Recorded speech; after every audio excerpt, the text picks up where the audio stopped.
哇！一齊生喎。Mason 大 V 撐慳水，大隻仔即場脱。我而家浸肉先。哎呀，咁浸肉先，我中意浸肉喎。咦，浸肉啊？咁其實好似仲錯咗少少嘢喎。咁小朋友，你知唔知佢仲錯咗啲乜嘢咧？我知啊 ，Suki 浸浴嘥水啊嘛，沖涼要用花灑。我睇嚟先啊，不如咁其實佢又做錯咗啲乜嘢咧？原來有80%咧用花灑淋浴嘅人咧，佢哋嘅沖涼時間咧都幾長嘅，係超過5分鐘，而超過10分鐘嘅人咧，亦都有50%。佢話用花灑超過10分鐘，用水量其實就等於浸浴。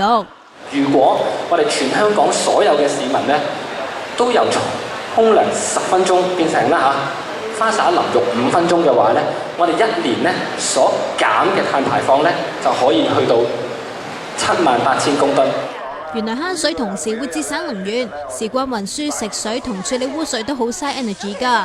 有小朋友就創作出一個音樂倒數播放機，啲音樂會越播越急，一到5分鐘就會嘈到大家要閂水喉。我承諾有今日起，沖5分鐘，沖涼少碳，地球減碳。大家趁今日世界水日，慳啲水為地球降溫啊！